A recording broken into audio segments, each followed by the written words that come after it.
Welcome to some new r/MaliciousCompliance stories, where people comply to the letter, but not the spirit of a request. I hope you had a great day. Thanks for all the likes and comments on the last video. If you would like to support this channel, please hit the like button and consider subscribing if you enjoy the content. And now, let's start with the first story. It's called Management Decisions. I worked for the same company for the last 20 years and recently started thinking about options. I had a second job which I really enjoyed and did really for fun and for a little bit of cash to spend on toys. It was never going to pay my mortgage. Over 2020 we were all sent to work from home. And you know what? It worked. Most folks in the team got more done and had a significantly better work-life balance. Right at the start though, the company was taken over, and that was the start of 2 years of changes. The first was an attempt to cut everyone's pay by 10%, because 2020. The company is in online payments, and 2020 was a real money spinner for them. The CEO and CTO bragged that they gave up their salary for 6 months to sweeten the 10% pay cut. What they didn't do was give up their bonuses or options. Top tip for CEOs and CTOs in Fortune 500 companies. Your salary packages are posted publicly. We knew what you got. Roll the clock forward to this summer. The CTO and CEO are awarded a huge pay rise to compensate for the time they gave up their salary. At the same time, staff was told there was no pay rise forthcoming for them, as there wasn't the money to do it. They also cut long services awards, so my expected service bonus evaporated. Then they had a town hall meeting. There were a lot of heated discussions on pay and the cuts to the recognition scheme. Then came the sledgehammer. Everyone had to switch back to working in the office.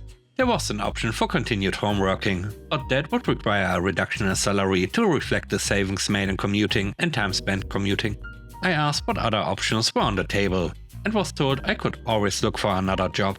The timing of that was perfect. I had been looking into options for increasing my work in my second job and was told I could have as many hours as I wanted. I made the call as soon as we left the town hall, asked to go on full-time hours and got approval immediately. The following Monday, we all had to go into the office again. I walked in, logged into the network and handed in my notice. Here's where the fun really kicked in. We were asked to give 3 months notice, but if you gave 1 month, there was no legal recourse.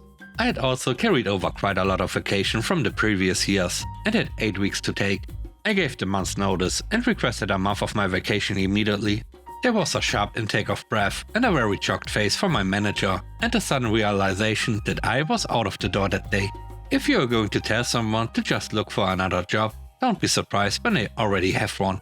You should also have a plan B in place, in case the person leaving was due to meet a client later that week. The next story is called Data Transfer. My work involves analyzing all kinds of data. This instance occurred around the time when our company was somewhat new, but still large enough to have 150 employees and rapidly growing. So far, our data analysis had been retail companies, travel agencies and even the housing market. For the first time, we received a request to analyze health data from 5 hospitals in our area. Health data is very sensitive, so the raw data itself and the analytical result could not be shared via email or Dropbox.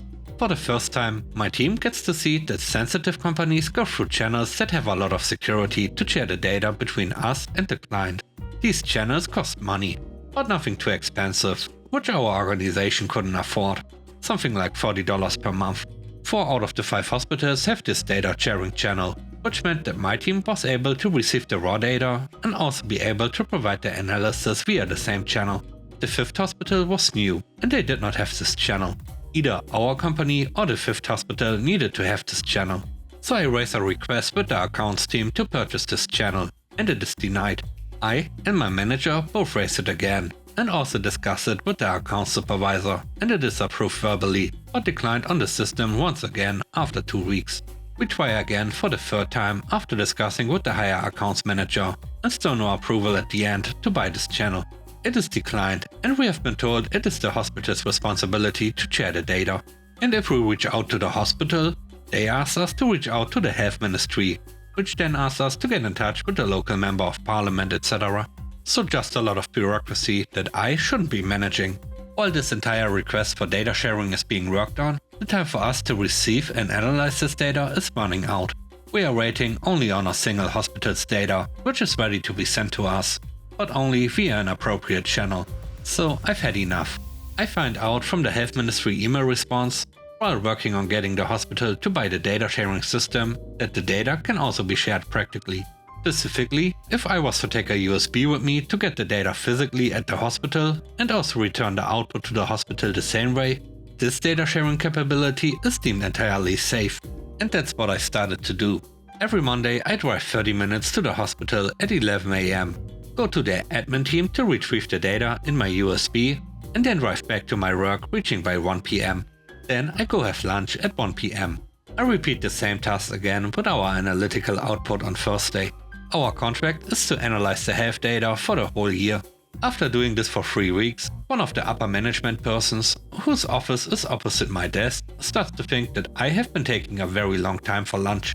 He comes to my desk and asks if everything is okay and why I was away from my desk for 4 hours. I tell him the whole story. He is not happy at all. The cost of the data sharing system is nothing compared to the cost of paying my salary while I physically collect the data every single time. He puts the accounts team into their place by finding out that they approve of the system verbally each time and then deny it every time after a few weeks. And literally that day we have the system all purchased and then installed overnight. I do miss the bi-weekly travel while listening to music to only copy-paste files into and out of a USB drive.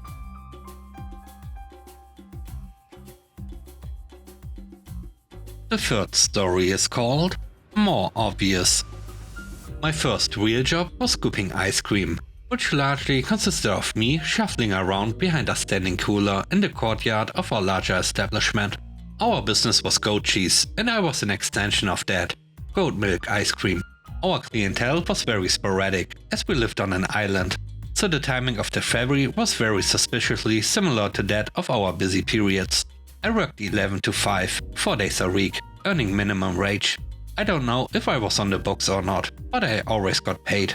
Here's the problem. When 5 PM rolls around, I tally up sales and a box of change, wash all the stuff and pack all the cones and cups array inside. The rest of the place would stay open for a few more hours, selling cheese and cafe food. However, the sun was pretty hot that summer. Customers would routinely walk up at 5:05 and ask for ice cream, only to hear I was closed. And I'd direct them to the people running the actual store to scoop for them. This was a huge hassle for the store, but I loved scooping, just you guys, and then having people trickle in for 30 minutes. I brought this up to my boss and asked to extend my shift by 30 minutes so that I could cover the stragglers after 5.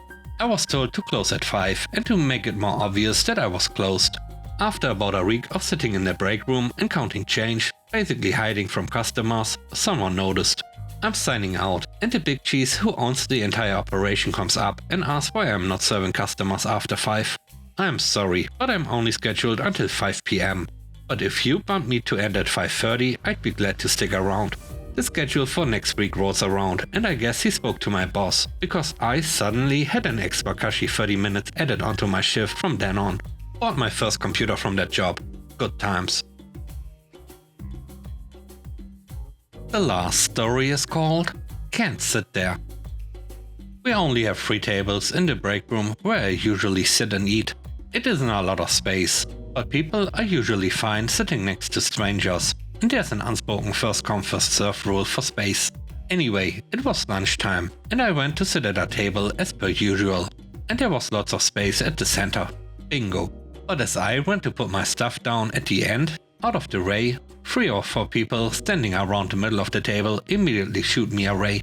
They told me I couldn't sit there because they were saving it for their friends. So I took 2 steps and plopped my back down on the other side, near the wall and very much in the ray. I got out my lunch and headphones and proceeded to enjoy my mini pizza bagels, even as the table filled up around me with their friend group. I got some stares, but I really didn't care, and no one was brave enough to ask me to move again. Even though I was splitting them up and they had to squish in really tight on either side of me. I didn't get up until I was good and ready, and the entire hour went by. Petty, I know, but with the already limited space, you just can't do that, and the alternative would have been sitting outside in the snow on a nearby bench without a proper coat. And with that, we end today's video. Let me know what you think about the stories. On a scale of 1 to 10, how would you rate the stories and today's video? I hope you enjoyed the video. If you like what I do and want to support me, please subscribe and hit the like button. I hope you have a great day. Stay safe. Bye bye.